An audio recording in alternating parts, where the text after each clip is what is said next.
कहानी की शुरुआत में हम लॉस वेगास सिटी को देखते हैं, जहां चारों तरफ ज़ॉम्बी की वजह से अफरा तफरी मची हुई है और वहां के लोग बहुत ज़्यादा डरे हुए हैं। ज़ॉम्बी ने पूरे शहर को तबाह करके रख दिया है।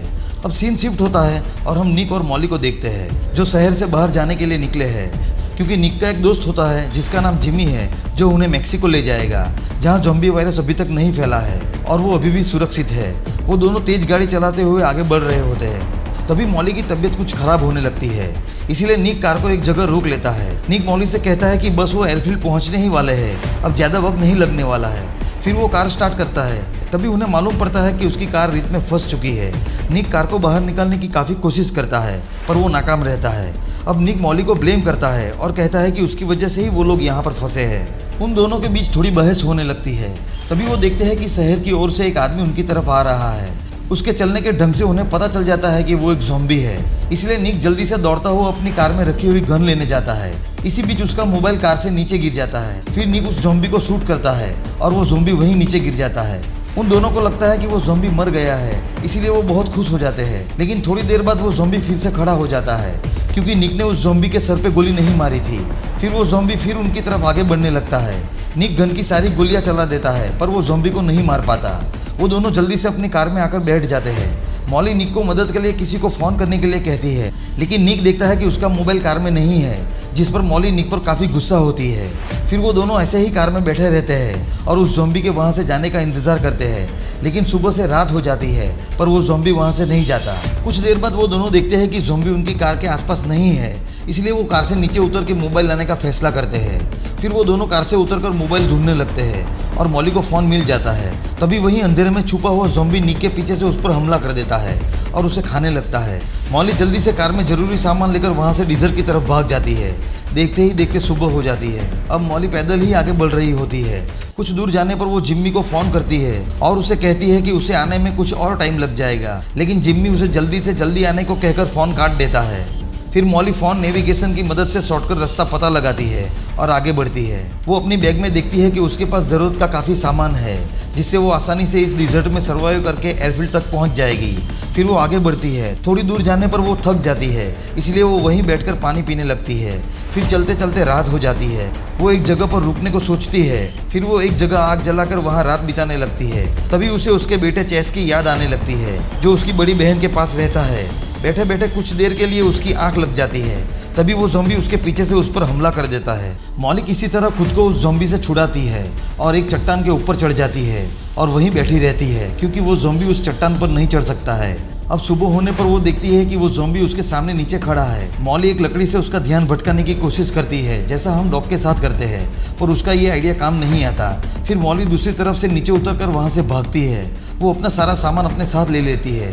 वो ज़ॉम्बी भी उसके पीछे पीछे आ रहा होता है, पर वो उसे पकड़ नहीं सकता था, क्योंकि वो बहुत ही स्लो था। अब मॉली वहाँ काफ़ी दूर निकल जाती है। चलते चलते उसकी हालत ख़राब हो जाती है।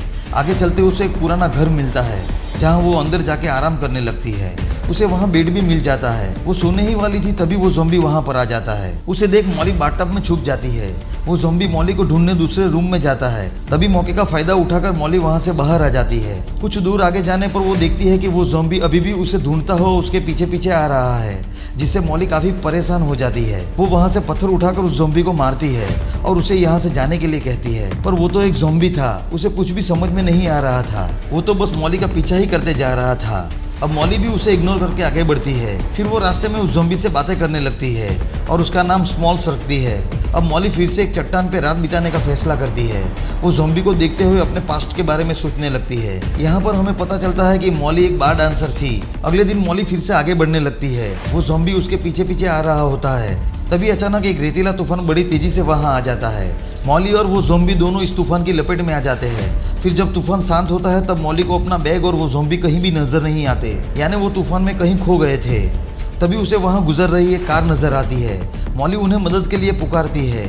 उस कार में 2 आदमी थे जो उसकी मदद के लिए आते हैं, जिनमें से एक का नाम टेड और एक का नाम जेसन है। फिर वो दोनों मॉली को अपनी गाड़ी में बिठाते हैं और पानी पिलाते हैं। मॉली उन्हें बताती है कि उसका ज़रूरी सामान यहीं कहीं पर खो गया है। फिर वो दोनों उसका सामान ढूंढने लगते हैं। उसी वक्त मॉली की नज़र कार में लगे हुए फोटोज पे जाती है, जिससे मॉली को पता चल जाता है कि ये दोनों लड़के चोर हैं और उन्होंने इस कार को भी किसी से चुराया हुआ है। फिर वो दोनों मॉली का बैग ढूंढ के ले आते हैं। अब मॉली न चाहते हुए भी उन्हें एयरफील्ड से मेक्सिको जाने की बात बता देती है। तभी अचानक पीछे से जेसन मॉली को एक पॉलीथीन से मारने की कोशिश करता है। मॉली खुद को बचाने की कोशिश करने लगती है। तभी वो मॉली का ज़ॉम्बी दोस्त स्मॉल्स रेत में से उठ खड़ा होता है और मॉली को बचाने के लिए वहां पर आ जाता है। वो टेड पर पीछे से हमला कर देता है। ये देख जेसन भी कार लेकर वहां से भाग जाता है। अब स्मॉल्स का ऐसा व्यवहार देखकर मॉली को उस पर थोड़ा प्यार आता है।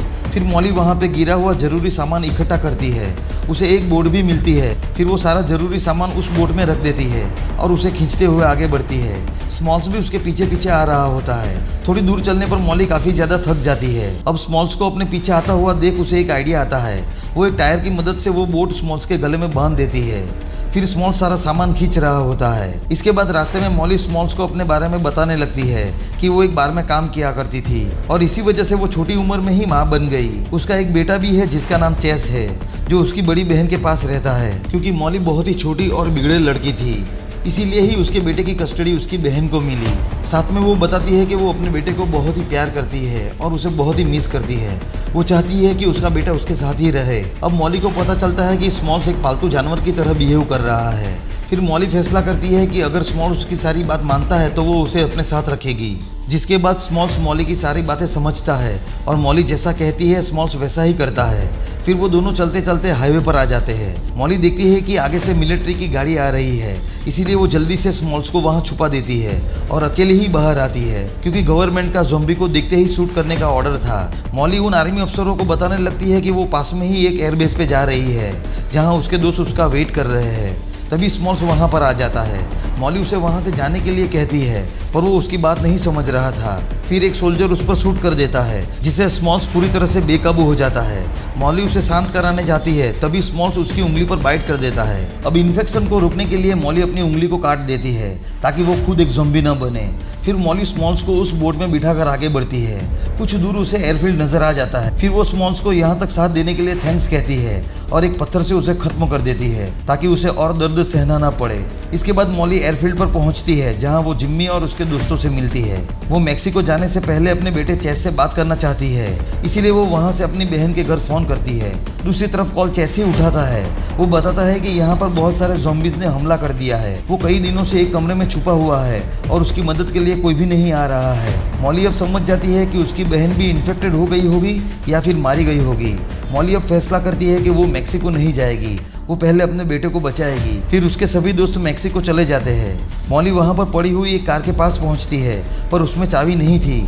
उस चाबी को पाने के लिए मॉली को बहुत सारे ज़ॉम्बीज़ का सामना करना पड़ता है, पर आखिरकार मॉली सब ज़ॉम्बीज़ को मार के वो चाबी ले आती है। फिर वो कार से अपनी बहन के घर पहुँचती है, जहाँ उसे पता चलता है कि उसकी बहन और उसका पति मारा जा चुका है।